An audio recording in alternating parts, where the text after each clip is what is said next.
आज तुमने अपने आप पर हमारे गर्व को और बढ़ा दिया पुरु।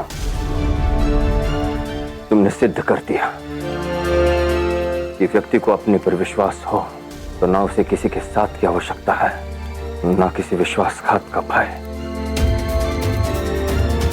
तुम्हारे लौह पुरुष होने के अपने मां के विश्वास को तुमने सत्य सिद्ध कर दिया पुत्र।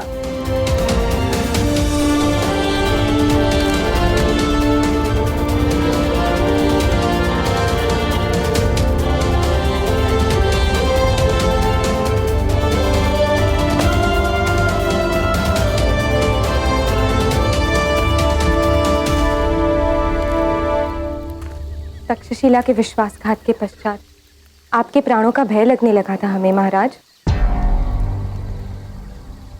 किंतु आप यहां तक पहुंचे कैसे?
आपकी सहायता के लिए धन्यवाद आचार्य।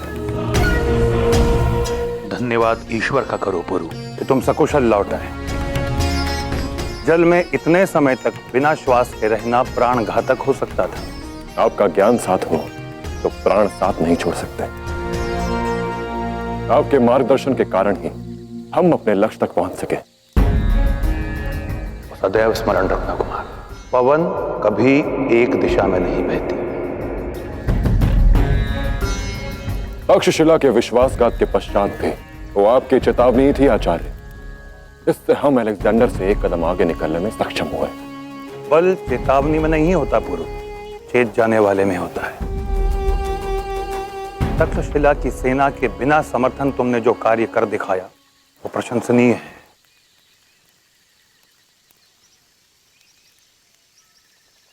किंतु आज मैं बहुत पीड़ा में हूं। सूर्य ने स्वयं को ग्रहण लगा लिया।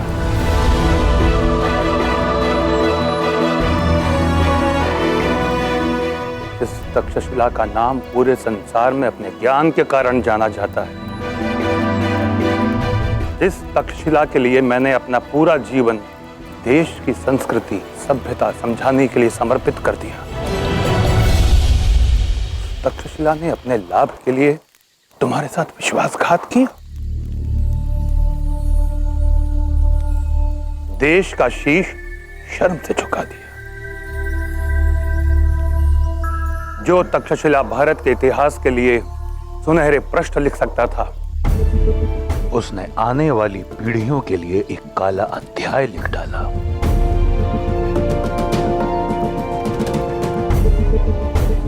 आज का सूर्योदय भारत के इतिहास में सबसे बड़ा ग्रहण सिद्ध होगा। भारत का एक राजा अपने हित के लिए एक विदेशी आक्रमणकारी की गर्दन काटने के लिए तलवार नहीं उठाएगा, बल्कि उसके गले में पुष्पों का हार डालेगा। जिसके हाथ काटने थे उसके सामने हाथ जोड़ेगा, हाथ जोड़ेगा, हाथ जोड़ेगा। मैं तक्षशिला नरेश अंबिराज और मेरा पुत्र युवराज अंबी कुमार आपका स्वागत करते हैं।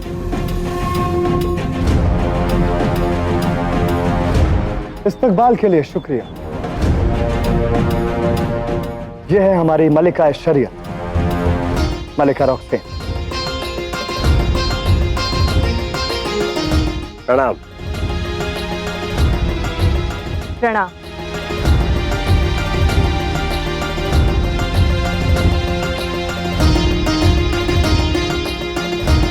प्रणाम। आप भारतीयों की एक बात मुझे बड़ी अजीब लगती है कि आप भारतीय सबका इस्तकबाल हाथ जोड़कर क्यों करते हैं? भारतीय संस्कृति में अतिथि का सत्कार इसी प्रकार किया जाता है। फिर चाहे व्यक्ति अपरिचित हो या परिचित, किसी भी जाति, धर्म या आयु का क्यों न हो, हम उसका सत्कार इसी प्रकार करते हैं। योग शास्त्र के अनुसार जब इस प्रकार दोनों हथेलियों को जोड़ा जाता है तो हथेलियों का यह स्पर्श मस्तिष्क के दाएं व बाएं हिस्से को संपर्क में लाता है, जो मिलन का प्रतीक है। अर्थात हम अपने भीतर उपस्थित दिव्यता के साथ साथ अतिथि अर्थात दूसरे व्यक्ति के भीतर उपस्थित दिव्यता का भी सम्मान करते हैं। काफी दिलचस्प होते हैं आप लोग, और आपके फलसफे भी।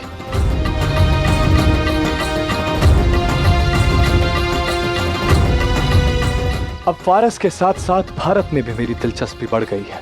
तक्षशिला को भारतीय संस्कृति की आधारशिला कहा जाता है, और अब तक्षशिला का इतिहास में मान और बढ़ जाएगा, क्योंकि तक्षशिला ने ही सम्राट अलेक्जेंडर के साथ संधि की आधारशिला रखी है।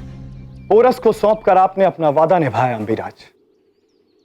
अब अलेक्जेंडर का वादा है कि मैं तक्षशिला को कोई नुकसान नहीं पहुंचने दूंगा, और आपकी आवाम और सल्तनत दोनों महफूज रहेंगी। और भारत में आगे बढ़ने के लिए तक्षशिला की सरजमीन यूनानी फौज की बुनियाद बनेगी। यूं तो हम युद्ध में नहीं, शांति में विश्वास रखते हैं, परंतु तक्षशिला की सुरक्षा के लिए कुछ भी कर सकते हैं। देखा मैंने कि कैसे तक्षशिला की सुरक्षा के लिए आपने उस पुल पर धमाका किया।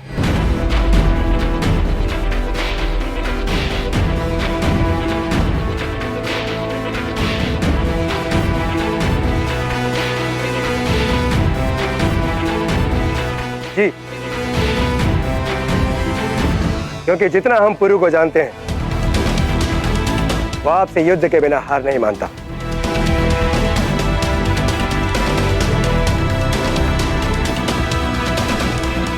और पुरु को आपको सौंपने के लिए इसके अलावा हमारे पास और कोई रास्ता भी नहीं था। अक्सर लोग एक बात को भूल जाते हैं कि किसके सामने झुकना चाहिए और किसके सामने मुकाबला करना चाहिए। पर अफसोस, पोरस इस बात को नहीं समझ सका। पर मुझे यकीन है कि तक्षशिला इस बात को जरूर समझेगा कि जो अलेक्जेंडर के सामने खड़ा होता है उसकी मौत तय है।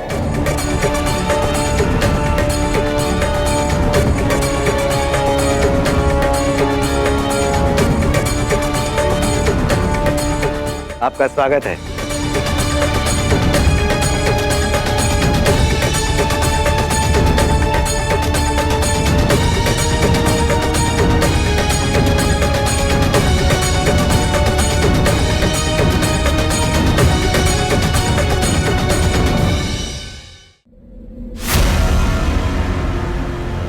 लाखों का लश्कर रक्त सवार सर पर तबाही का इरादा लिए भारत की भूमि पर खड़ा है सिकंदर, जिसके सामने पूरी दुनिया ने घुटने टेके। उस सिकंदर ने अब तक भारत मां के बेटे नहीं देखे। ये बिगुल है सिकंदर और पोरस के महायुद्ध का। देखिए पोरस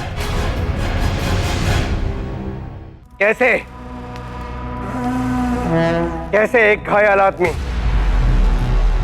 पूरी सेना की आंखों में धूल झोंक कर सुरक्षा चक्र को तोड़कर यहां से निकलने में सफल हो गया। कैसे किसी को ज्ञात नहीं हुआ कि बमनी यहां से जा चुका है कैसे?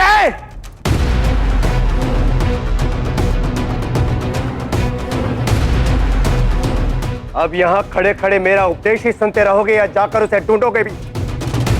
निर्लज्जो!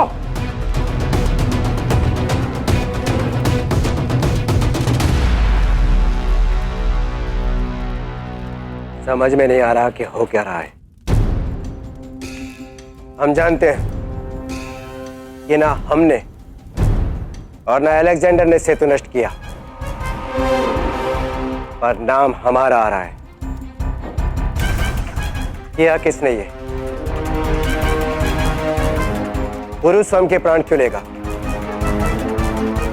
और उस पर बम ने भी यहां से लुप्त कर कौन रहा है ये? कहीं पौरव राष्ट्र में से कोई और तो नहीं? असंभव।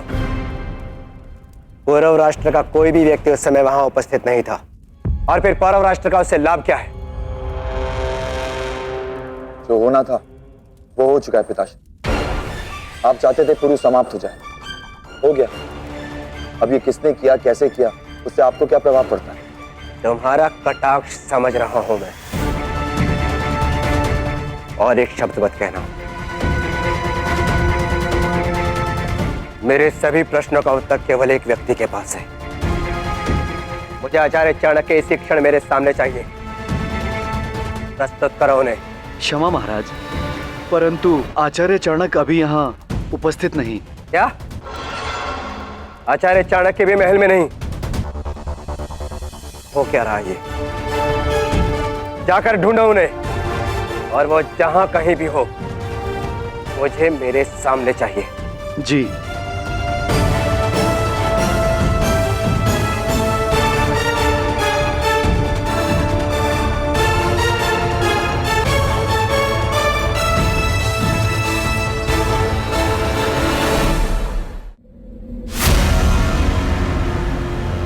लाखों का लश्कर रक्त सवार सर पर तबाही का इरादा लिए भारत की भूमि पर खड़ा है सिकंदर, जिसके सामने पूरी दुनिया ने घुटने टेके। उस सिकंदर ने अब तक भारत मां के बेटे नहीं देखे। ये बिगुल है सिकंदर और पोरस के महायुद्ध का। देखिए पोरस। हवा का क्या है? आज इस ओर से तो कल उस ओर से बहेगी। कुछ दिनों के लिए अलेक्जेंडर को भारत के आतिथ्य का आनंद लेने देते हैं, और तक्षशिला नरेश अम्बिराज को अपने विश्वासघात का उत्सव मनाने देते हैं, क्योंकि उचित समय आने पर दोनों को अपने किए का फल अवश्य भुगतना पड़ेगा। सिंह को हराना आसान है पुरु, सियार को नहीं। तुमने अपनी आंखों से अलेक्जेंडर की नीति देखी। अपने शत्रु से 5 पग आगे की सोच रखता है वो। मैंने स्वयं पहली भेंट में उसकी प्रतिभा को पहचाना है। अलेक्जेंडर से पहले भी कई आक्रांताओं ने पूरे विश्व को अपने ध्वज के तले लाने का स्वप्न देखा है। जानते हो उनमें और अलेक्जेंडर में क्या अंतर है?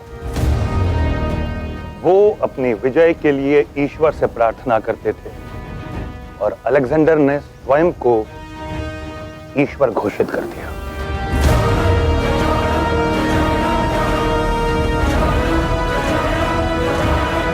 और ईश्वर को रोक पाना आसान नहीं।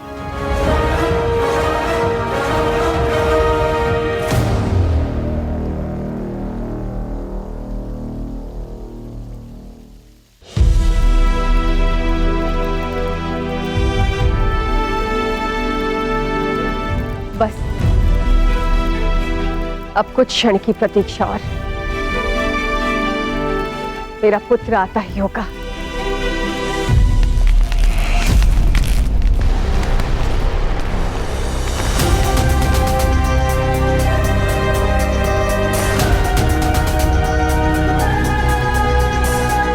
क्या कर रहे हो? कहां लेके जा रहे थे?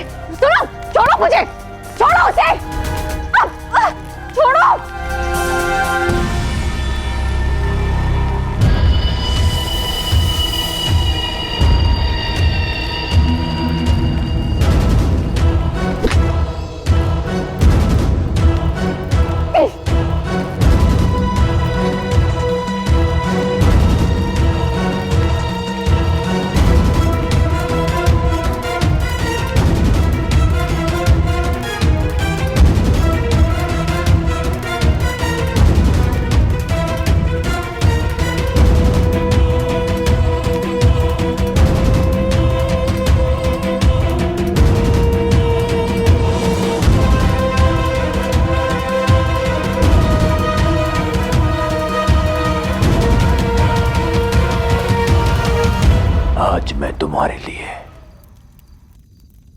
शुभ समाचार लेकर आया हूं, जिसे सुनने के पश्चात तुम्हारे देशभक्ति के उपदेश मौन हो जाएंगे। तुम्हारा पुत्र पुरु अलेक्जेंडर से युद्ध करते हुए मारा गया।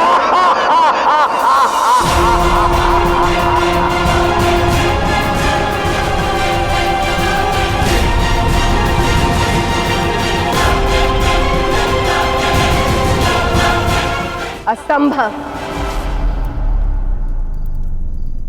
तुमने मेरे पुत्र पुरु को अब तक नहीं समझा शिवदत्त।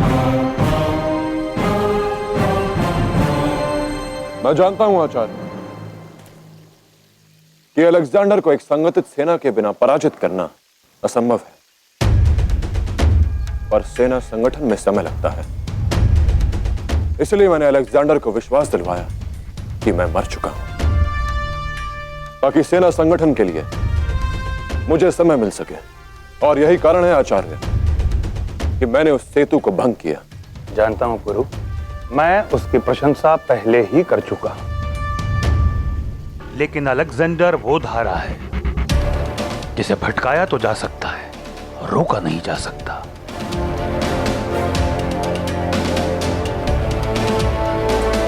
आज नहीं तो कल वो सेतु बंधन कर ही लेगा, और ये भी जान लेगा कि तुम मृत नहीं जीवित हो।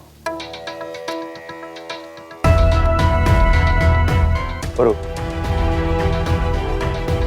झेलम एकमात्र ऐसी बाधा है जिसके राह में खड़ी है। उसे पार करके ही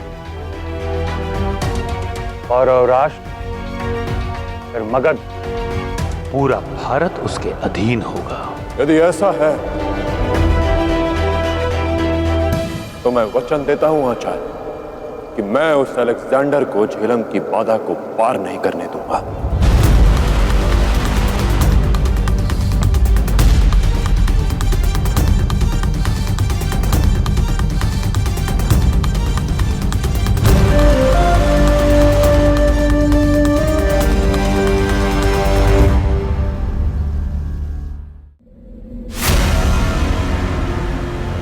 लाखों का लश्कर रक्त सवार सर पर तबाही का इरादा लिए भारत की भूमि पर खड़ा है सिकंदर, जिसके सामने पूरी दुनिया ने घुटने टेके। उस सिकंदर ने अब तक भारत मां के बेटे नहीं देखे। ये बिगुल है सिकंदर और पोरस के महायुद्ध का। देखिए पोरस, अब कोई नहीं है जो सोने की चिड़िया भारत को मेरे शिकंजे में आने से रोक सके। मैं पुरुषोत्तम आज ये प्रण लेता हूं कि उस अलेक्जेंडर को अपनी झेलम की धारा से आगे नहीं बढ़ने दूंगा।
जिस झेलम मां ने प्राण दिए, उस झेलम मां के जल को साक्षी मानकर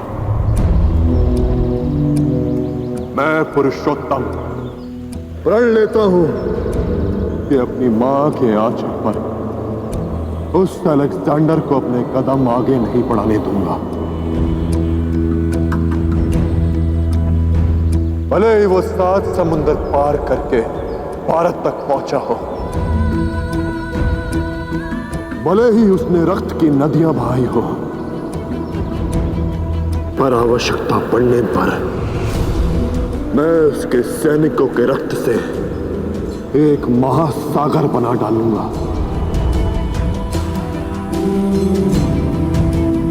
जब एक दस्यु था तब भी मैंने अपने मां के मान को लुटने नहीं दिया, और आज एक रक्षक हूं, तब हर सांस, हर निश्वास में मैं अपनी मां के मान की रक्षा करूंगा। अब मेरे जीवन का केवल एक ही लक्ष्य है कि मैं उस अलेक्जेंडर को अपनी भूमि में आगे नहीं बढ़ने दूंगा, फिर चाहे उसके लिए मुझे प्राण लेने पड़े या देने पड़े।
जितना अलग और खूबसूरत ये मुल्क है, उतनी ही खूबसूरत यहाँ की हर बात।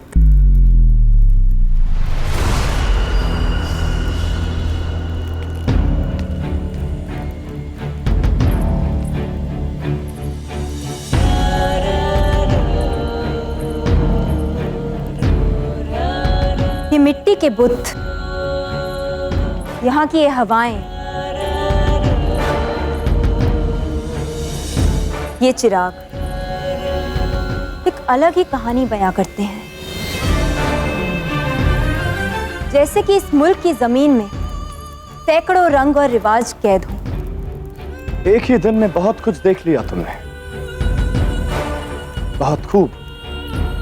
जब एक दिन में मैंने इतना कुछ देख लिया, तो जिन्होंने अपनी जिंदगी यहां गुजारी, वो लोग कितने कमाल के होंगे ना।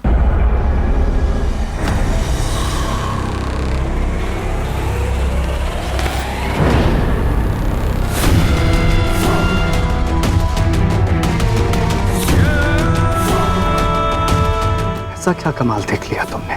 कमाल नहीं, जलाल है ये, जज्बा या जिगर जो कहे। बेमिसाल था वो,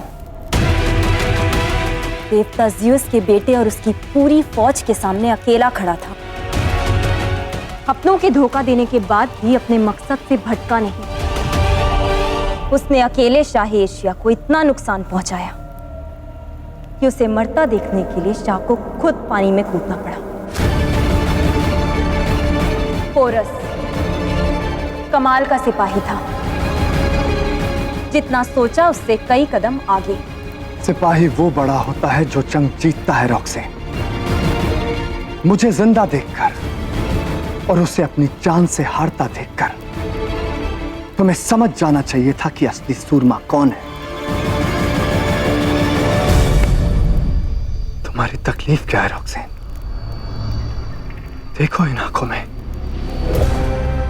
क्या इनकी आवाज तुम तक नहीं पहुंच पाती?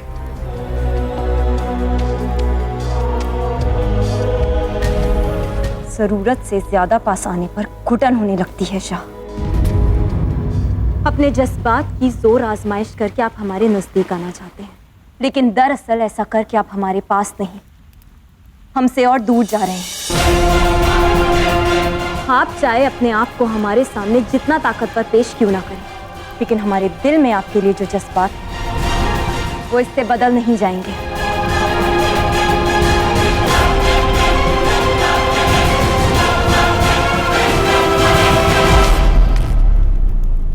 बहुत खूब।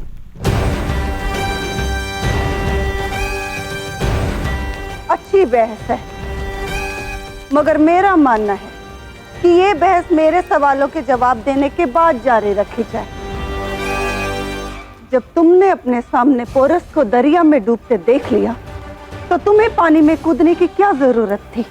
क्योंकि दुश्मन की मौत दिखनी नहीं मां, महसूस होनी चाहिए। एक बेऔकात बागी के लिए चाहे एशिया अपनी जिंदगी जोखिम में डाले, ये बेवकूफी नहीं, बेवकूफी की हद है अलेक्जेंडर। अगर तुम्हें ये यकीन करना था कि पोरस जिंदा है या नहीं, तुम अपनी फौज के सिपाहियों को हुक्म देते, वो पोरस की लाश तुम्हारे कदमों में हाजिर कर देते और तुम उसे अपने हाथों से दफना भी सकते थे।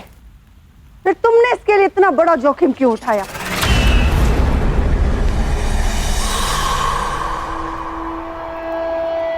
जो जोखिम ना ले सके वो जान ही क्या। मैं उसे अपनी आंखों से मरता देखना चाहता था, और जिस चाहत के लिए मैंने आधी दुनिया अपने कदमों से नाप दी, उस चाहत को मैं अधूरी कैसे छोड़ सकता था? आप ही ने कहा था ना कि पोरस मेरा मुकद्दर है। उसे अलविदा कहना जरूरी था मलिका। आज मैंने साबित कर दिया मां कि सिकंदर का मुकद्दर खुद सिकंदर के अलावा और कोई नहीं लिख सकता। एक ओरेकल की आवाज सिकंदर का आगाज नहीं दबा सकती मां, और अब कोई नहीं जो सोने की चिड़िया भारत को मेरे शिकंजे से बचा सके। मैं भारत का बेटा उस अलेक्जेंडर को अपने घर में प्रवेश नहीं करने दूंगा। जो भी मेरे देश को सोने की चिड़िया समझकर लूटने आएगा, वो अपने प्राण देकर जाएगा।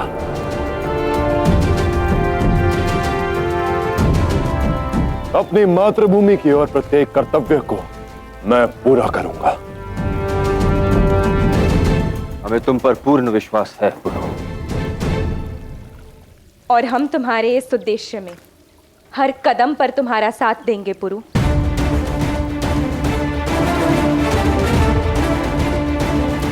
मैं तुम्हें वचन देता हूं पुरु कि मैं तुम्हारी ढाल बनकर तुम्हारी रक्षा करूंगा। एक बार मेरी रक्षा करने के लिए तुमने मेरा हाथ तोड़ा था, अब तुम्हारा दाहिना हाथ बनकर मैं प्रहार करूंगा। अलेक्जेंडर को तुम तक पहुंचने के लिए पहले मेरा सामना करना पड़ेगा। उसका सामना हम सबको करना है भाई, पर उसके लिए सबसे पहले हमें पौरव राष्ट्र को स्वतंत्र करना होगा और महाराज बमनी को उनका अधिकार वापस दिलवाना होगा।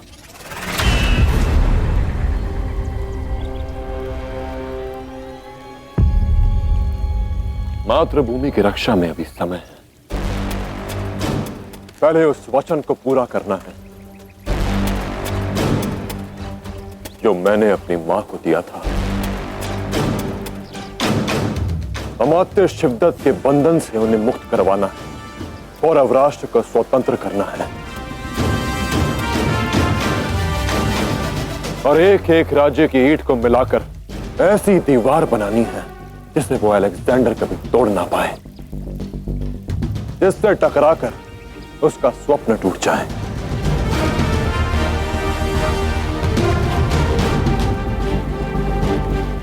आचार्य,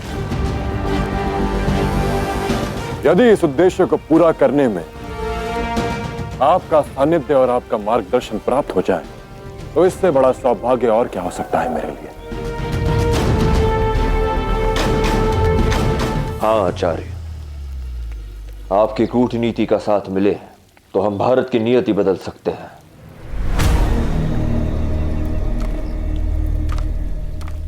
अपनी मातृभूमि की सेवा करना मेरे लिए सौभाग्य की बात होगी पौरवराज, किंतु क्षमा कीजिए, यदि सिंहासन पर आप विराजित होंगे तो मैं कुछ सहायता नहीं कर पाऊंगा।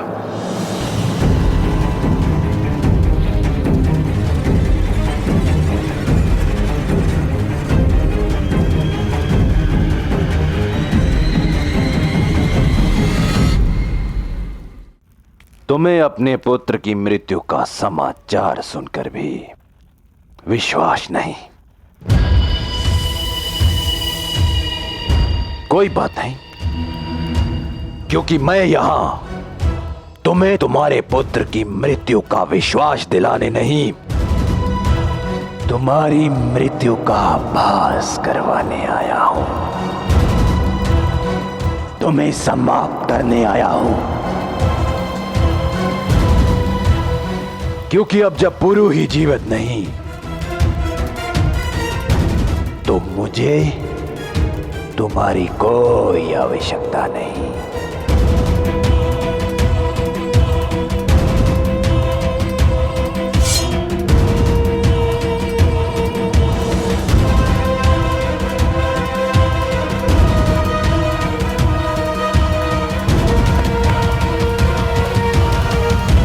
आज मैं अपनी वर्षों पुरानी कामना पूर्ण करूंगा। तुम्हारी मृत्यु के पश्चात तक्षशिला की अपवित्रता पौरव राष्ट्र से समाप्त हो जाएगी।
ये मत समझना कि अनुसुईया अपना लक्ष्य साधना भूल गई है।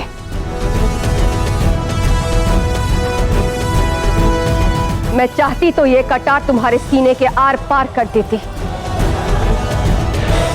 किंतु तब मेरा पुत्र तुम्हारी मृत्यु नहीं देख पाता। अब यही कटार तुम्हें लक्ष्य बनाएगी, परंतु तब जब मेरा पुत्र यहां होगा। आपने कहा कि यदि महाराज पन्नी को पुनः अपना सिंहासन प्राप्त हो जाए तो आप हमारी सहायता नहीं करेंगे, पर क्यों? तुम्हारे प्रश्न का उत्तर हमारे पास है।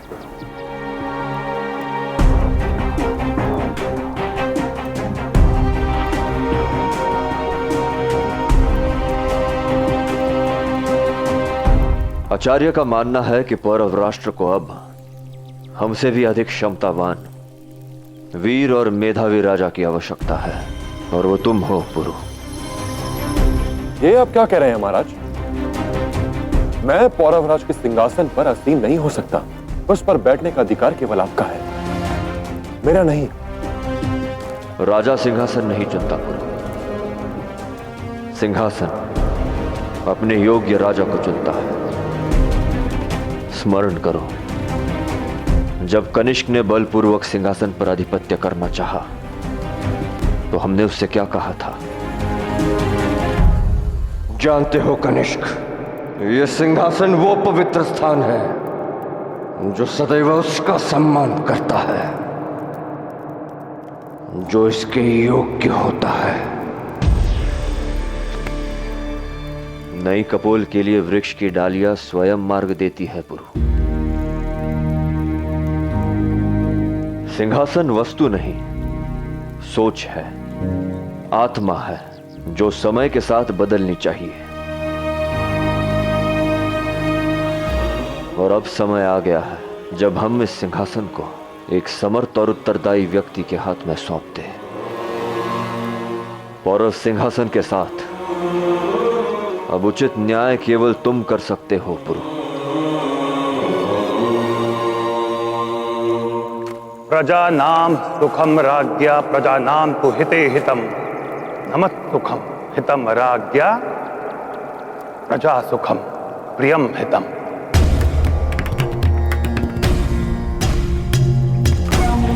प्रजा की प्रसन्नता में ही राजा की प्रसन्नता है, प्रजा के हित में ही राजा का हित है। क्योंकि संसार राष्ट्र को प्रजा से नहीं राजा से जानता है, इसीलिए राजा का उचित होना आवश्यक है।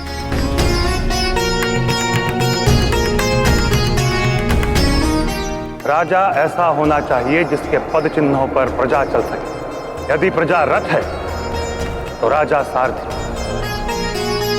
सारथी रथ नहीं चुनता, रथ और रथी सारथी चुनते हैं। अभी हमारा राष्ट्र जिस समस्या में है उसके लिए तुम्हें सारथी बनना होगा पुरु।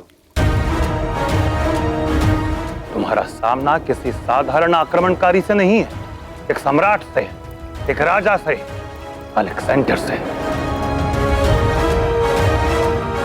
इसीलिए तुम्हारा राजा होना आवश्यक है। अगर भारत को उत्तम बनाना है, पुरुषोत्तम को राजा बनना ही होगा। आचार्य के शब्द शब्द नहीं, ब्रह्मनाद है पुरु।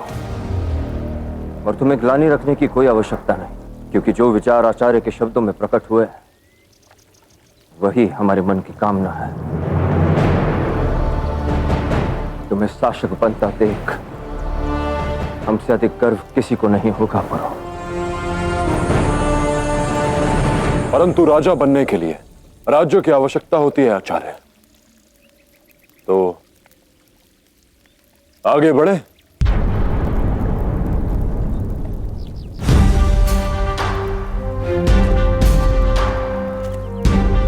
अलेक्जेंडर को रोककर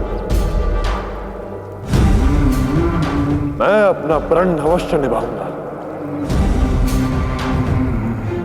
अपनी मातृभूमि के लोगों के लिए मैं पौरव राज अवश्य बनूंगा। इस वचन के साथ कि मेरा राज तिलक मेरी मां स्वयं करेगी।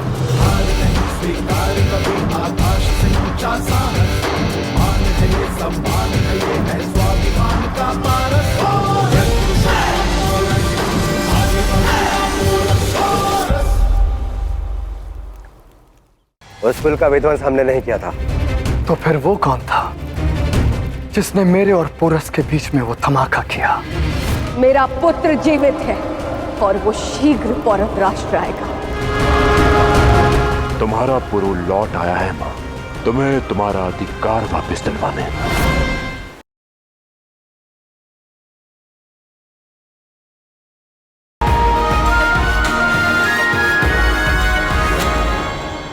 अवसर है तुम्हारे पास, आओ मार डालो मुझे।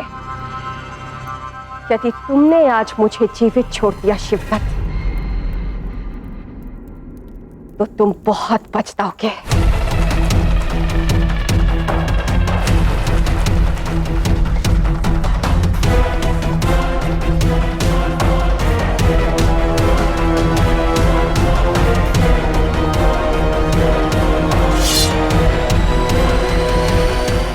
अमात्य, पिछली बार मौन रहकर हम महारानी पर होते अत्याचार को देखते रहे, किंतु इस बार हम आपको महारानी का तिरस्कार नहीं करने देंगे।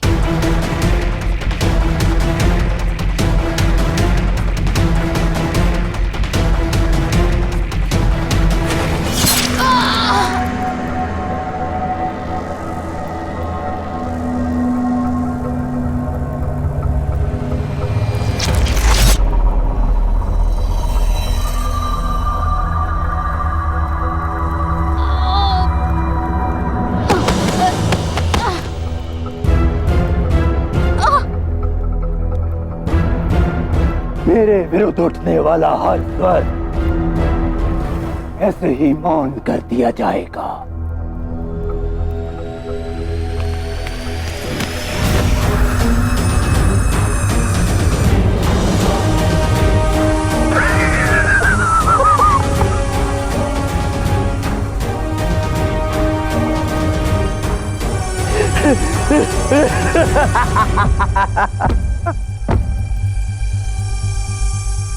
आया तो मैं तुझे मारने था, पर मुझे अनुभव हुआ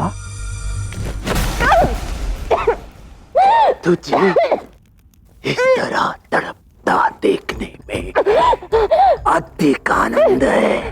यदि मैंने तुझे मार दिया होता तो पछताता, क्योंकि ये तो तुम्हारे लिए बहुत ही सरल मृत्यु होती। मुक्ति मिल जाती तुम्हें।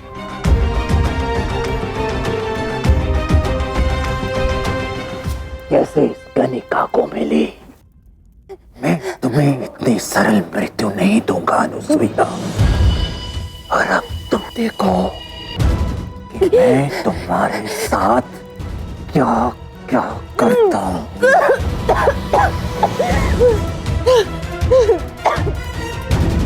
अब तुम्हारी मृत्यु से आनंद भी आएगा और संतोष भी प्राप्त होगा, क्योंकि अब तुम तड़प तड़प कर मरोगी।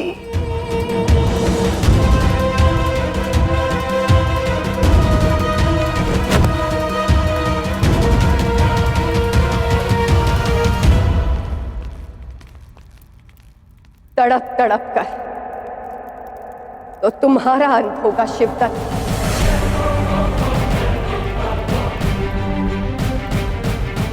मेरा पुत्र मरा नहीं। 21 वर्ष पूर्व झेलम्मा ने खुद अपने पुत्र को अपनी गोद में लिया, उसे जल में भी जीवन दान दिया। तो वो अपने पुत्र के प्राण कैसे ले सकती है? मेरा पुत्र जीवित है और वो शीघ्र पौरव राष्ट्र आएगा, और तब तुम्हारे इस अध्याय का अंत करूंगी मैं।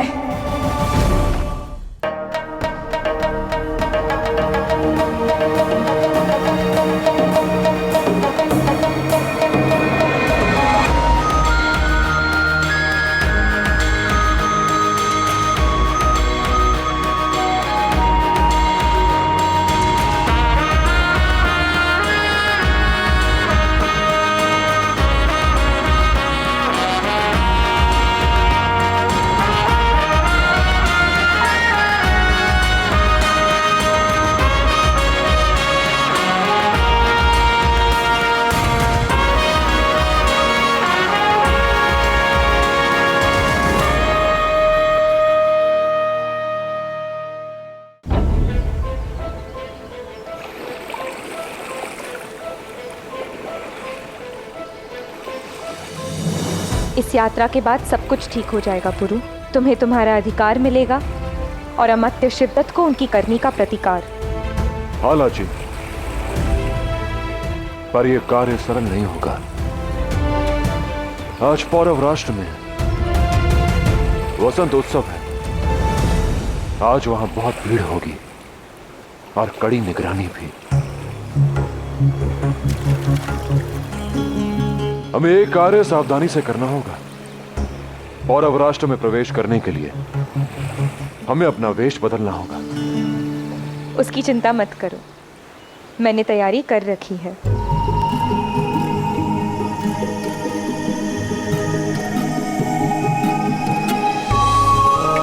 तुम केवल मेरे मन के निकट ही नहीं, मेरी सबसे बड़ी शक्ति हो लाची, और मेरी शक्ति मेरे साथ हो तो मैं अमात्य से पूरे पौरव राष्ट्र को मुक्त करवाने का बल रखता हूं, और अपनी मां को भी।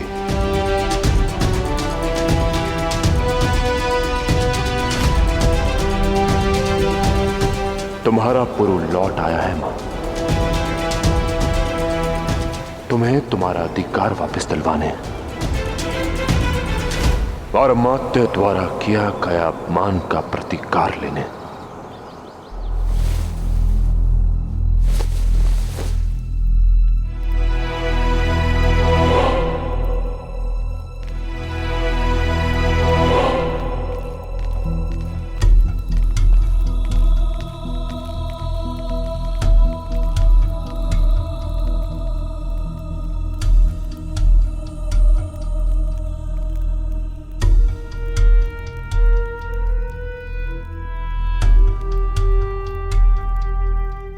आज तुम सबके सामने एक निर्दोष की हत्या कर दी गई। सबसे पहले उसे वेश्या बनाकर उसके सम्मान, उसकी आत्मा की हत्या कर दी गई।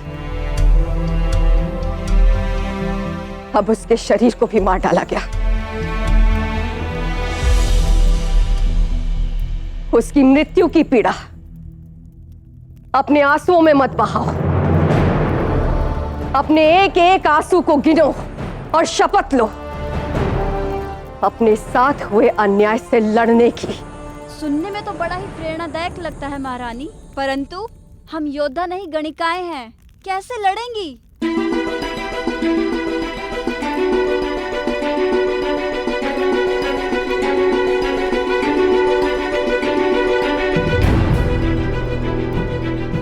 विश्वास से, विश्वास हो तो तिनके में ब्रह्मास्त्र का आवाहन हो सकता है, समुद्र के जल से वज्र बन सकता है। निश्चय हो तो मार्ग अपने आप बन जाता है। अपने आंसुओं को विष की वो बूंदे बना लो जिससे शिवदत्त का समस्त शरीर जल जाए। आज पूरा पौरव राष्ट्र वसंत उत्सव मना रहा है, हम भी मनाएंगे शिवदत्त के मृत्यु का उत्सव।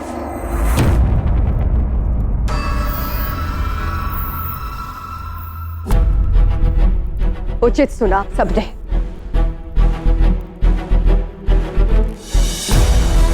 हम सब वसंत उत्सव में भाग लेंगे, परंतु इस प्रकार जिस अमात्य ने पूरी नारी जाति का शीश झुकाया है उसका सर उसके कांधों में ना रहे। आज हम केवल उस गणिका की मृत्यु का प्रतिशोध नहीं लेंगे, बल्कि पौरव राष्ट्र में समस्त नारियों पर हुए अत्याचार के कलंक को भी धो डालेंगे।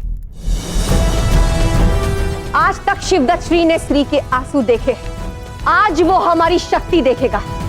तो बना लो अपने आंसुओं को वज्र और शपथ लो अपने सम्मान के लिए युद्ध की, एक रावण के अंत की। हमारा सम्मान तो कुचला जा ही चुका है, तो अब तुम लोगों को किसका भय है? मृत्यु का जीवन तो खुद तुम लोग जी रहे हो, कम से कम सम्मान की मृत्यु तो मरो।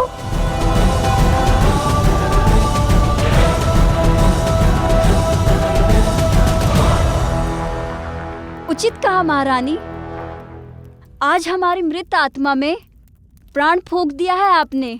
हम युद्ध करेंगे, किसी और नारी को अपमानित नहीं होने देंगे। हमें पतिता बनाने वाले पापी का अंत होगा आज।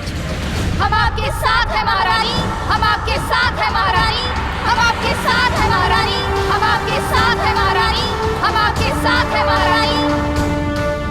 सज्ज हो जाओ अमात्य शिवदत्त श्री, क्योंकि आज का वसंत उत्सव तुम्हारा अंतिम उत्सव होगा।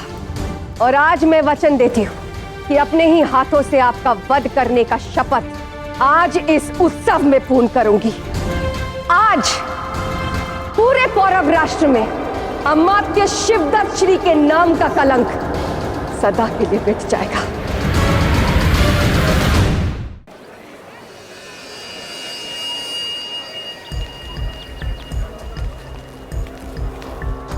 अंततः पौरव राष्ट्र को शुभ दिन देखने का सौभाग्य मिल ही गया।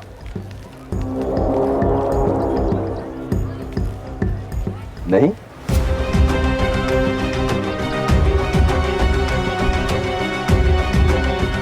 पूरा पौरव राष्ट्र महोत्सव में व्यस्त है और पौरव नरेश तरस लग रहे हैं। ऐसा क्यों? क्या हो? यदि वो सत्य में मरा ना हुआ तो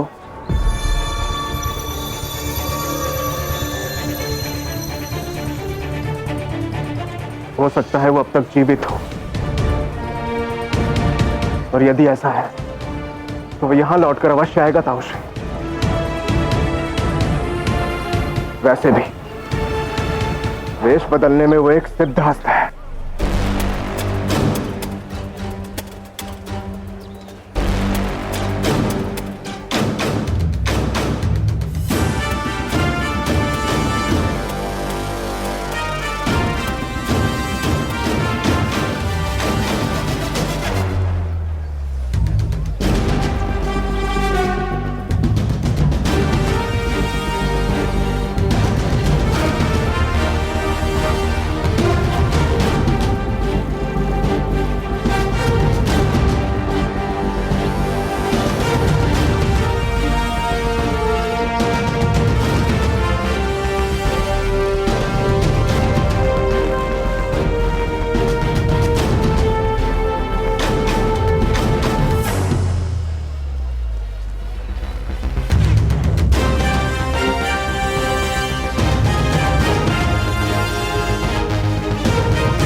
क्या आप आश्वस्त हैं ताऊश्री कि पोरस मर चुका है?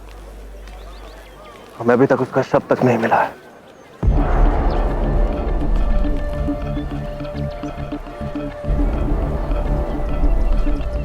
तुम अकारण ही चिंतित हो कनिष्क।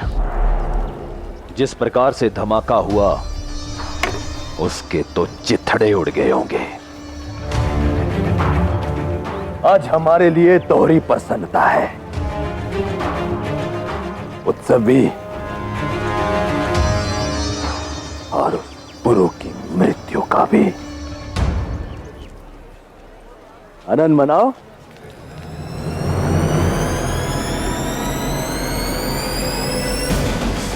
कनिष्क के मन से संदेह दूर करना होगा लाची। अमात्य और कनिष्क दोनों को सत्य जानना आवश्यक है।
ऐसी भी क्या मुश्किल आ पड़ी थी कि शाह एशिया मेरे आने का इंतजार ना कर पाए।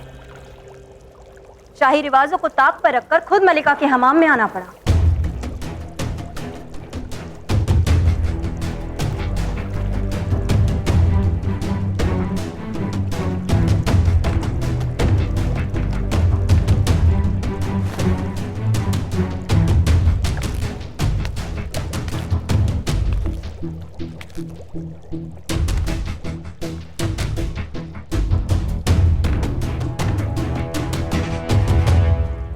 शौहर और बीवी के बीच में ना रिवाजों का पर्दा मायने रखता है, ना कोई वजह और ना किसी किस्म की दीवार। और रही बात वजह, तो मैं जानना चाहता हूं कि वो वजह क्या है जिसकी वजह से तुम मेरी मोहब्बत कबूल नहीं कर पा रही हो। तुमने मेरी फतेह देखी, मेरी दिलेरी देखी, पोरस की शिकस्त भी देखी, तब भी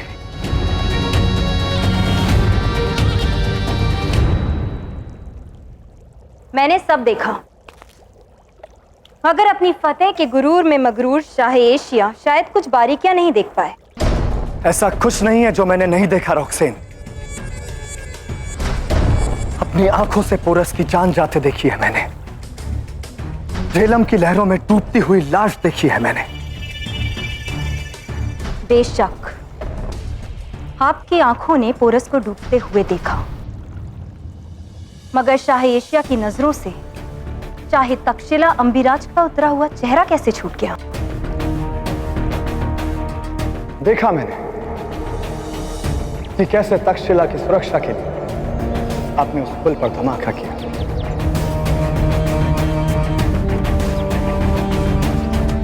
जी, जीत की खुशी में मगरूर होकर हार पहनने वाले अक्सर खुद हार का शिकार हो जाते हैं शाह एशिया।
बंदी गृह पहुंचते ही मैं मां को उत्तर दिशा में ढूंढूंगा और तुम अपनी खोज दक्षिण दिशा में प्रारंभ करना।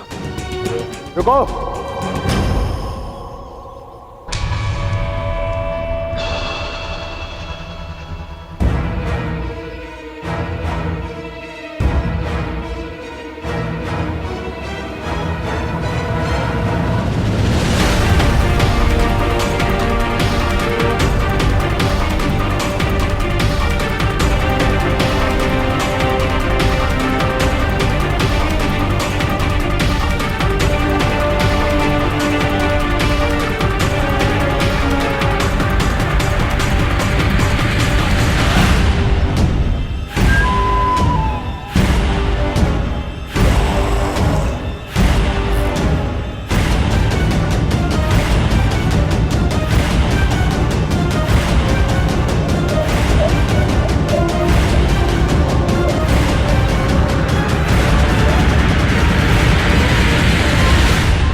उस पुल का विध्वंस हमने नहीं किया था। तो फिर वो कौन था जिसने मेरे और पोरस के बीच में वो धमाका किया? अमात्य शिवदत्त, तुम्हारा अंत अब होगा।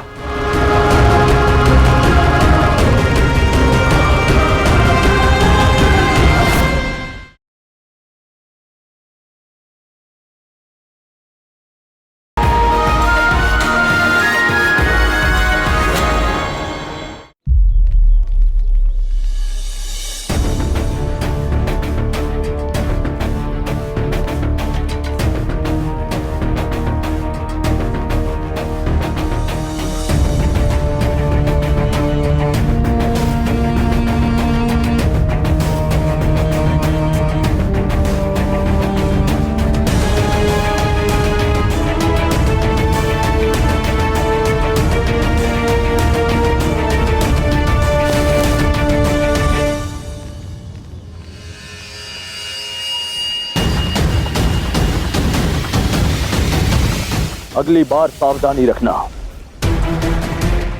यदि पौरव राष्ट्र आने का अनुमति पत्र खो दिया तो पौरव राष्ट्र से बाहर फेंक दिए जाओगे।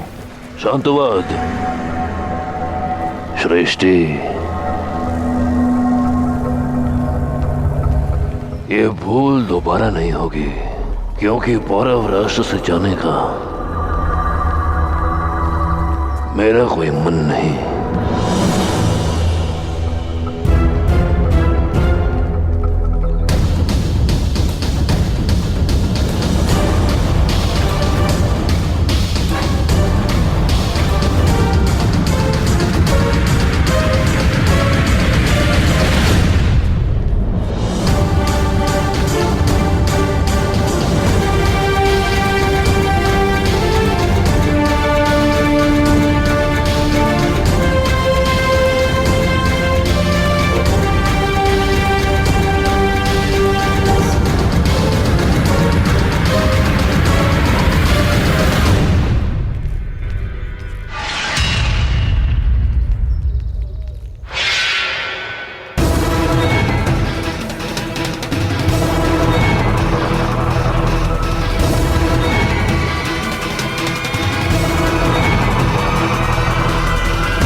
कहीं तुम्हें दो कटी हुई मछलियां दिखाई दी, एक दूसरे पर रखी हो, जैसे कोई कांटे का निशान बना हो। निश्चित है कि पौरव राष्ट्र आया है। यह हम दस्युओं का एक दूसरे को सूचित करने का चिन्ह है। ये भूल दोबारा नहीं होगी, क्योंकि पौरव राष्ट्र से जाने का मेरा कोई मन नहीं।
क्या हुआ मातेताओ? आप किसे खोज रहे हैं? और आपके माथे पे ये पसीना कैसा? अब पसीना नहीं, लहू बहाने का समय आ गया है। तुम्हारा संदेह उचित था। गुरु अब भी जीवित है।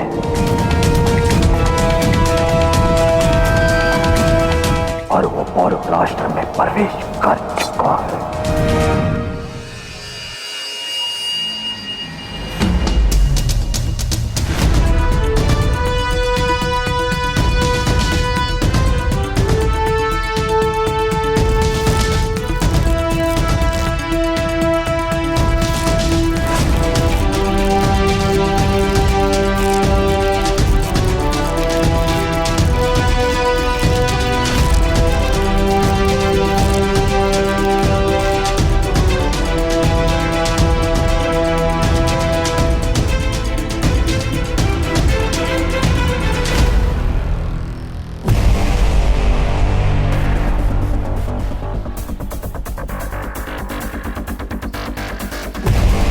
अमात्य को हमारा संदेश मिल चुका है लाचे।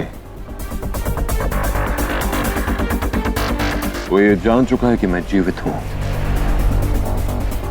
और पौरव राष्ट्र में हूं। अब हमें क्या करना होगा गुरु?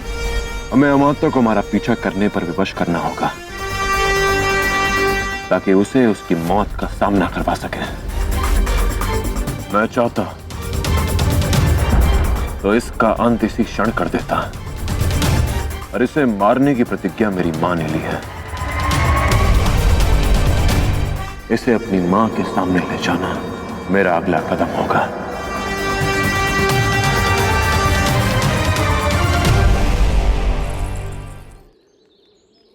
अपनी मां को माता के बंधन में छोड़कर आना पड़ा, क्योंकि मुझे मेरी मां ने सिखाया कि मातृभूमि से बढ़कर कुछ नहीं होता।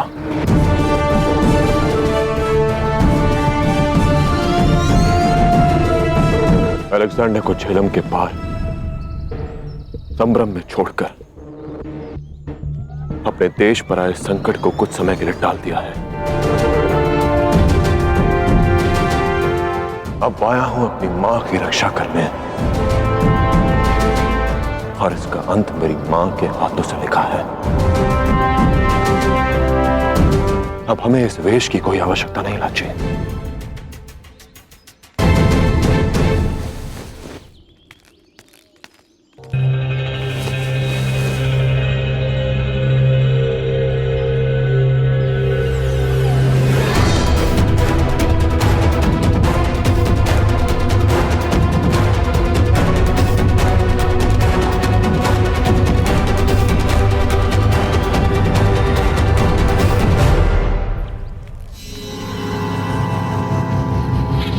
ये धोनी के वस्त्र हैं, अर्थात उन्होंने फिर से भेष बदल लिया है। अब वो किसी भी रूप में हो सकते हैं।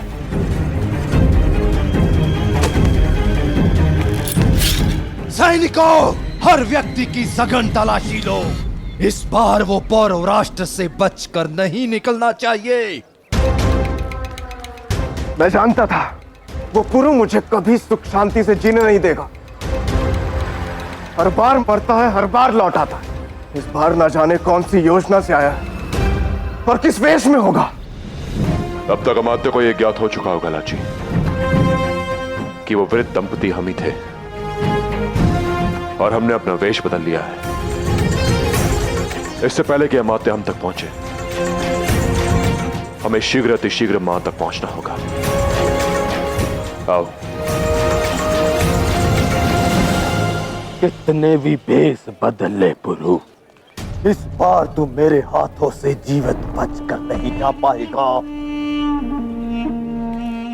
कनिष्क, तुम उस लड़के मरे को संभालो। वो हमारे लिए पुरु के विरुद्ध अस्त्र बनेगा, और मैं स्वयं जाकर उसे देखता हूं।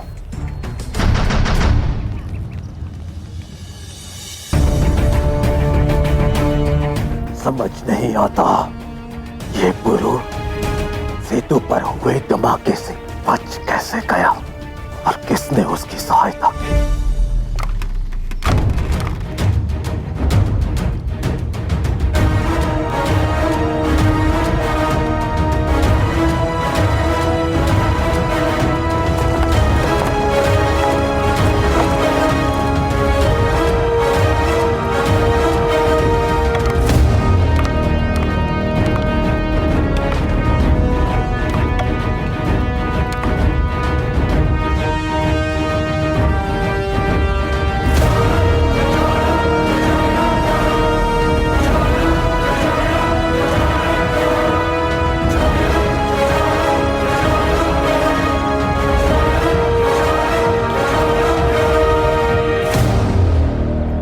आने का कारण?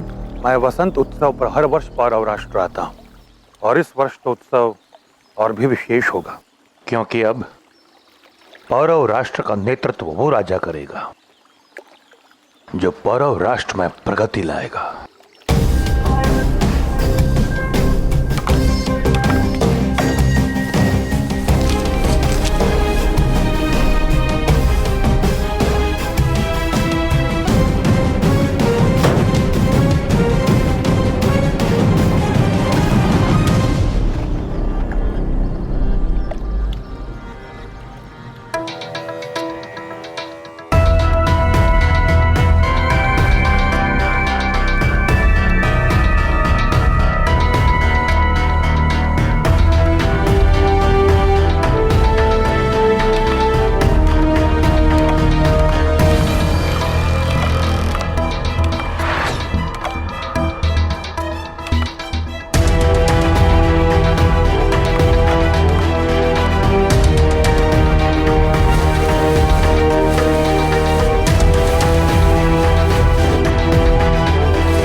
पुरु को ढूंढना है।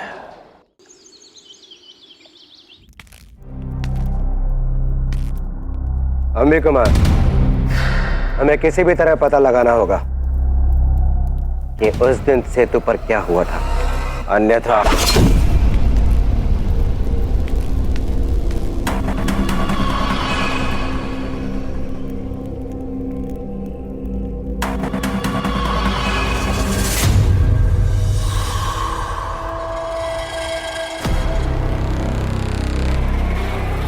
ये मत समझना कि मेरा निशाना चूक गया था।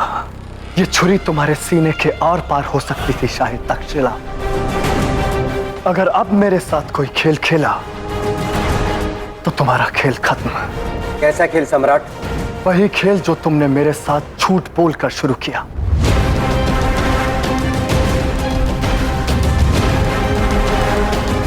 अब बताओ मुझे, उस दिन उस पुल पर क्या हुआ था?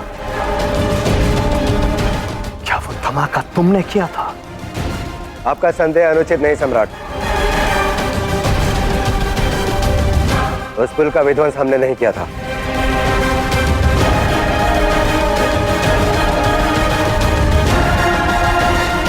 तो फिर वो कौन था जिसने मेरे और पोरस के बीच में वो धमाका किया?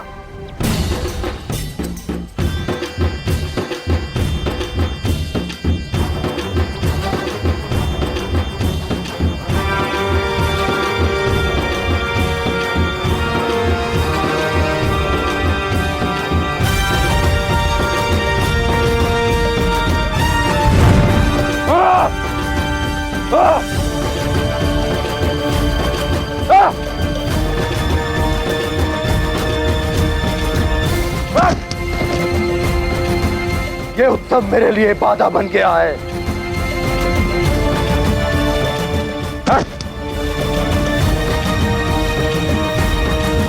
रोक दो ये उत्सव।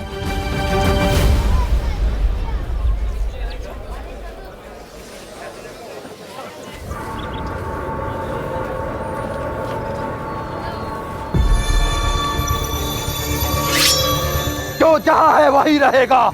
जब तक मैं आदेश ना दूं, कोई अपनी जगह से नहीं हिलेगा।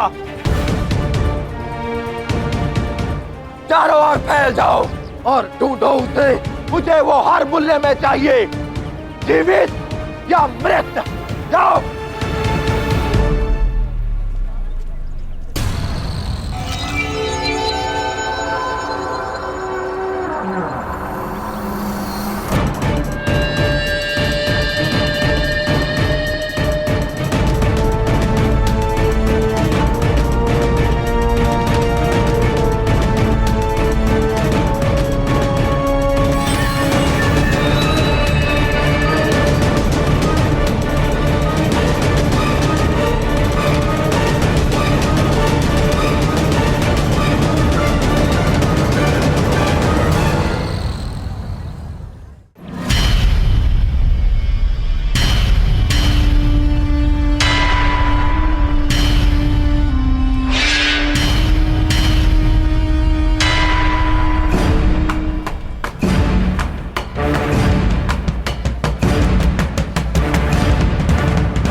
अमात्य को हमारे यहां होने का आभास हो गया है लाची।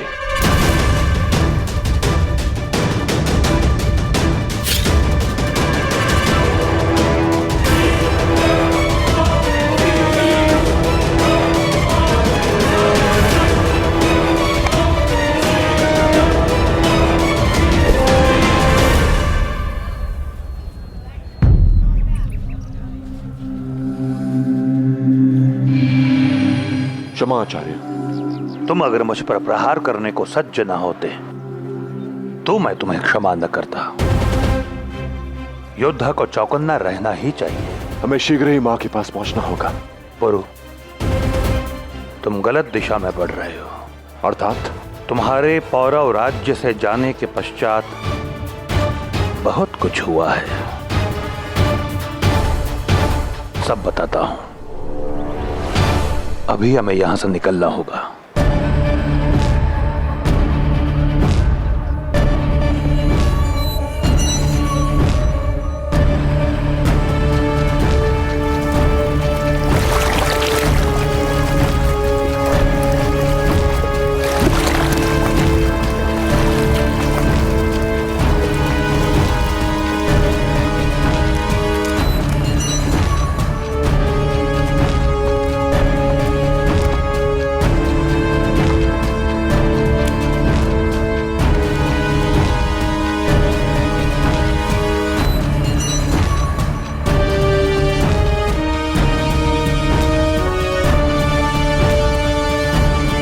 ये भी पोरस नहीं है।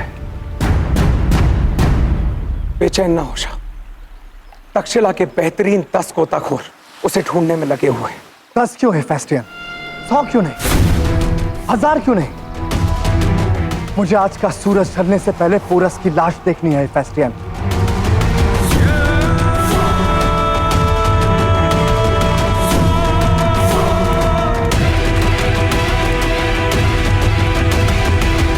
जब तक तुम्हें जिंदा या मुर्दा ना देख लूं पोरस,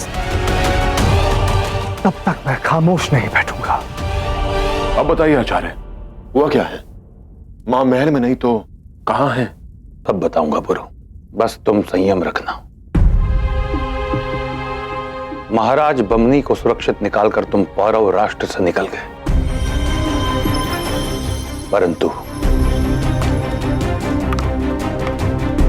उसके पश्चात मैं तुम्हें तुम्हारे उचित स्थान पर ले जाकर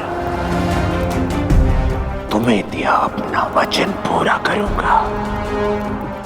गनिका बनाकर रखूंगा।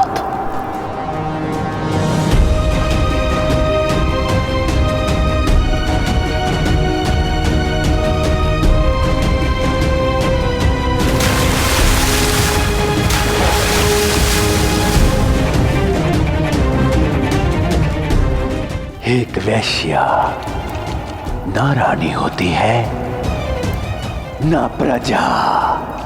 वैश्या तो वैश्या होती है जिनका प्रारब्ध होता है पुरुषों को आनंद देना। आज तुमने पापों की सारी सीमा पार कर दी अमात्य।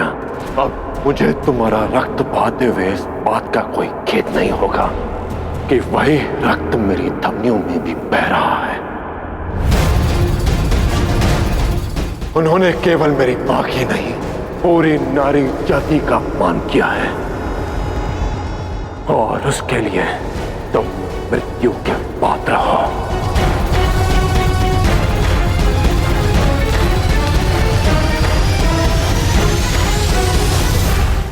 शिवदत्त जानता है कि तुम यहाँ महारानी को मुक्त कराने आए हो, इसीलिए उसके सैनिकों के गनिका गृह पहुंचने से पूर्व तुम्हें वहां पहुंचना होगा।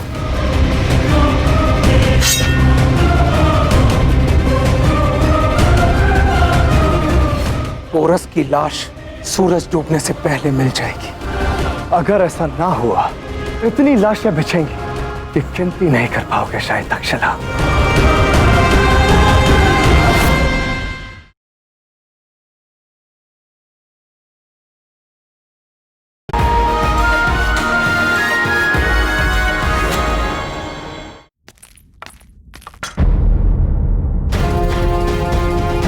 मेरे मार्ग से हट जाइए आचार्य। आज मैं माते के प्राण लेकर ही रहूंगा। पुरु, मैंने पहले ही चेताया था, संयम रखना। भावनाएं व्यक्ति के विवेक को सही दिशा में बढ़ाने में सहायक होती हैं, किंतु आवश्यकता से अधिक भावुकता व्यक्ति के विवेक को नष्ट कर देती है। अपनी भावनाओं को अपनी शक्ति बनाओ पुरु, दुर्बलता नहीं। यदि इस समय तुम शिवदत्त के समक्ष गए तो वो अपने सैनिक महारानी अनुसुईया के सामने भेज देगा, और इसका अर्थ तुम भली भांति जानते हो। युद्ध में योद्धा का सबसे बड़ा शत्रु होता है उसका क्रोध। वश करो उस पर। पहले महारानी अनुसुईया को मुक्त कराओ, उसके बाद मैं तुम्हें शिवदत्त का संहार करने से नहीं रोकूंगा। आचार्य उचित कह रहे हैं पुरु। शिवदत्त जानता है कि तुम यहाँ महारानी को मुक्त कराने आए हो, इसीलिए उसके सैनिकों के गणिका गृह पहुंचने से पूर्व तुम्हें वहां पहुंचना होगा।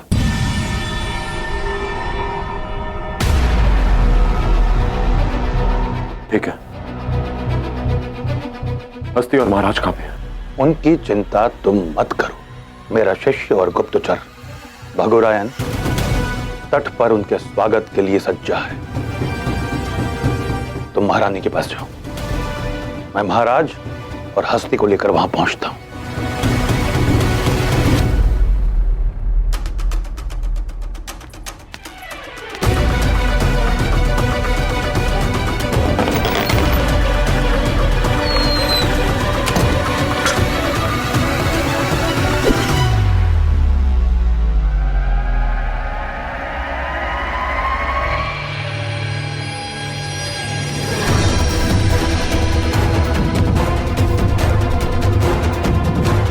यदि अपने प्राण खोना नहीं चाहते तो बताओ ब्राह्मण, किससे बात कर रहे थे तुम?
यकीन रखिए शाह, पोरस की लाश सूरज डूबने से पहले मिल जाएगी।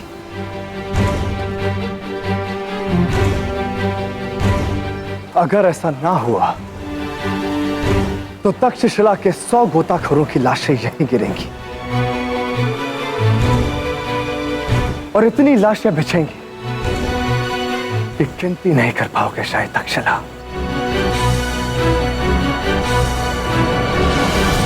बताओ, किससे बात कर रहे थे तुम? जैसा सुना था ठीक वैसा ही पाया। आप में और आपके भाई में आकाश पाताल का अंतर है। मुझ पर व्यंग करने का दुस्साहस करने वाले मूर्ख ब्राह्मण, कौन हो तुम? क्रोधित होने की आवश्यकता नहीं है अमात्य। मैं तो मात्र अपना कार्य कर रहा था और मेरा कार्य है भारत के राजघरानों के बारे में जानकारी एकत्र करना और उन पर प्रबंध लिखना। मैंने जो कहा वो व्यंग नहीं, मेरा अवलोकन मात्र है। और मेरा अनुमान ये भी है कि कदाचित पौरव राष्ट्र में किसी आचार्य पर शस्त्र नहीं उठाया जाता। और कदाचित ब्राह्मणों का तुम्हें यह भी गुण स्मरण होगा कि वो कभी झूठ नहीं बोलते। बताओ, कौन हो तुम? आचार्य का कार्य होता है मार्गदर्शन। मार्गदर्शन कर रहा था कुछ युवाओं का, ताकि वो अपने लक्ष्य तक पहुंच सके। यदि तुम कोई खेल खेल रहे हो ब्राह्मण, तो ब्राह्मणों पर शस्त्र ना उठाने की ये परंपरा आज यही खत्म हो जाएगी। अमात्य की जय हो। किसी को गड़िका गिरे की ओर छुपकर जाते हुए देखा गया है। वही होगा।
गुरु महल में महारानी को मुक्त कराने के लिए प्रयासरत होगा। युद्धश्री की सेना के विरुद्ध से हमारी सहायता की आवश्यकता पड़ सकती है। हमें शीघ्र ही महल पहुंचना होगा। नहीं महाराज, युवराज पुरु और महारानी दोनों महल में नहीं हैं।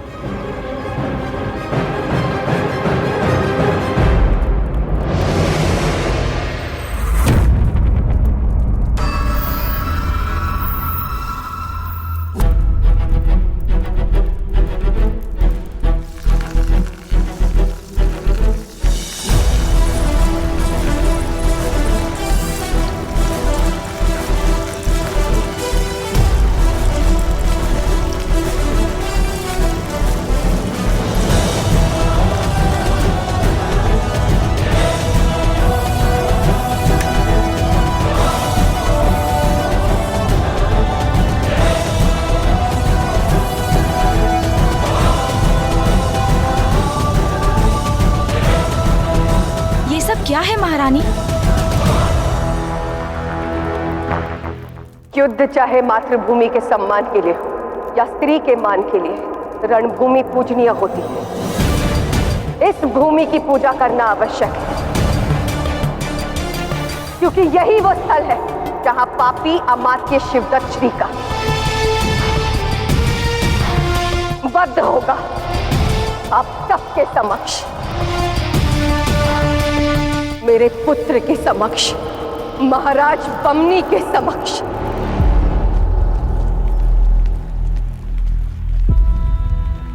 महारानी, कनिका गृह में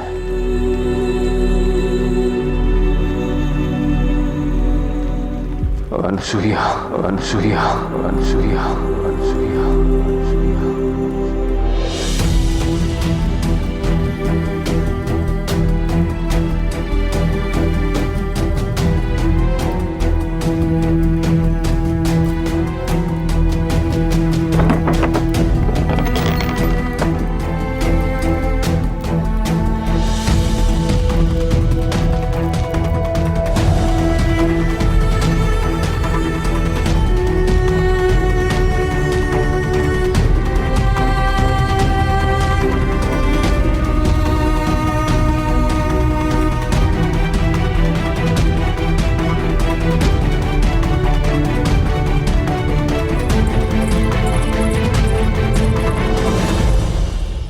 दुख के दिन गए अनसुईया। हमारा पुत्र पुरु यहां पहुंच चुका है। वो तुम्हें मुक्त कराएगा, हर अशुभ को शुभ करेगा। क्या हुआ महारानी? क्या देख रही हैं आप?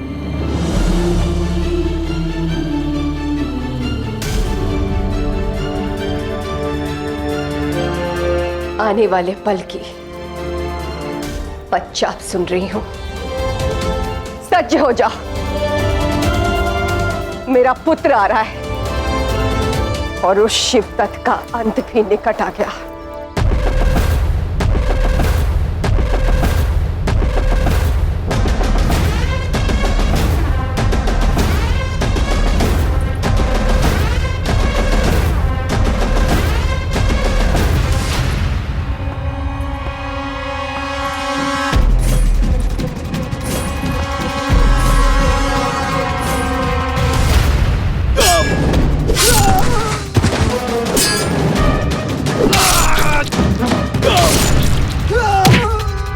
किशोर कैसे?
महाराज, महाराज कुशल तो है ना?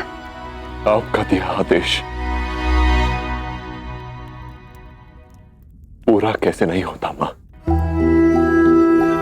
पिताश्री स्वस्थ हैं और सुरक्षित भी।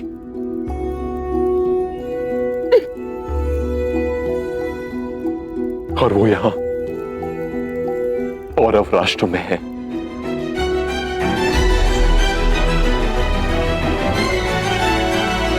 सच? हाँ मां।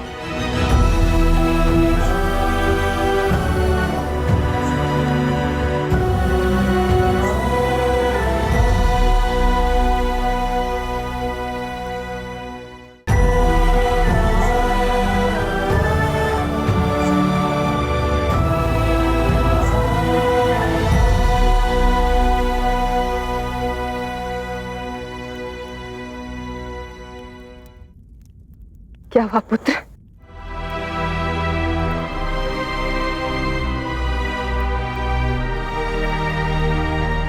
क्या हुआ पुरु?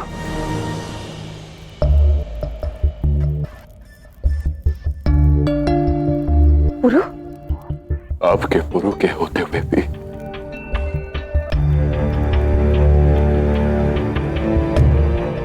आपकी ये दशा हुई मां, इसके लिए मैं स्वयं को कभी क्षमा नहीं कर पाऊंगा। कभी नहीं। नहीं पुरु, इधर देखो, देखो मेरी तरफ। मां बनना एक स्त्री के लिए सौभाग्य होता है, परंतु तुम्हारे जैसा पुत्र पाना उससे भी बड़ा सौभाग्य है पुरु।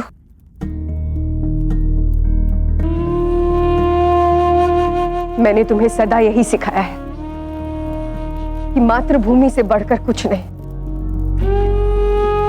मां भी नहीं, परंतु समय आने पर मां और मातृभूमि में से किसी एक का चयन करना सरल नहीं है पुरु।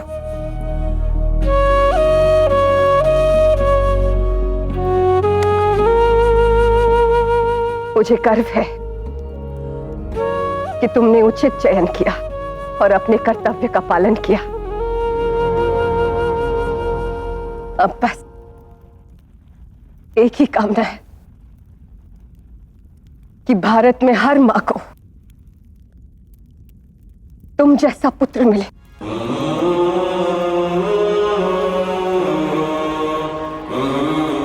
मेरा कार्य अभी पूरा नहीं हुआ है मां।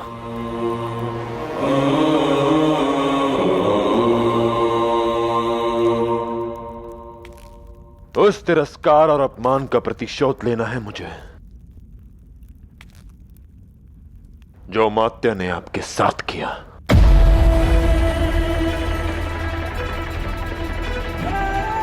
मुझे पूर्ण विश्वास है पुरु कि तुम शिवदत्त को उसकी करनी का दंड अवश्य दोगे, परंतु उसने न केवल मुझे बल्कि इन सबको, समस्त नारी जाति को कष्ट पहुंचाया है।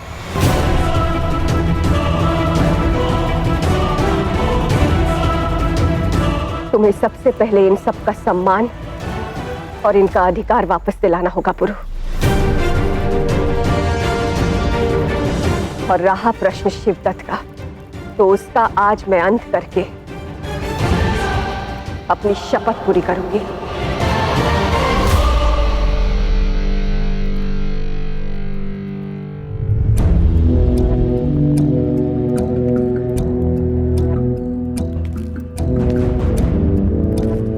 मेरी अनुपस्थिति में अमात्य द्वारा किए गए कष्टों में आप सभी ने मेरी मां का जो साथ दिया, उसके लिए मैं आप सभी का बहुत बहुत आभारी हूं। नहीं युवराज, आभारी तो हम हैं, आपकी और महारानी के। आज तक हम भय के अंधकार में जीते आ रहे थे, किंतु फिर महारानी ने हमें साहस का प्रकाश प्रदान किया। आज हम सब अमात्य के विरुद्ध आपका साथ देने के लिए तैयार हैं। आज हमें शस्त्र उठाने में कोई भय, कोई लज्जा नहीं। यदि ऐसा है तो आप सभी को शस्त्र प्रदान मैं करूंगा।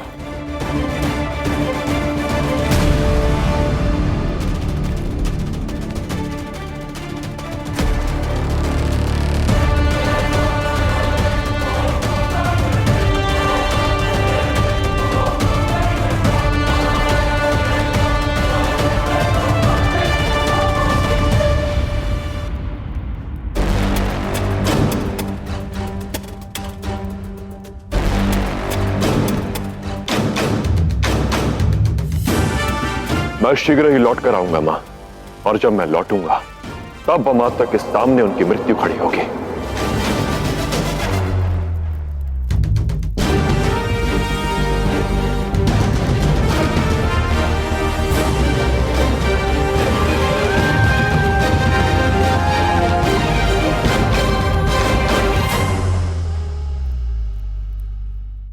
किस सेना की बात कर रहे थे तुम? गणिकाओं की सेना। आज अमात्य को ज्ञात होगा कि जिस स्त्री को उसने अबला समझा, उस स्त्री में कितना बल छिपा है। अब बहुत जल्द तुम्हारी ये सरजमी भी तुम्हारी ही तरह मेरे कदमों में होगी पोरस। अमात्य शिवदत्त, तुम्हारा अंत अब होगा।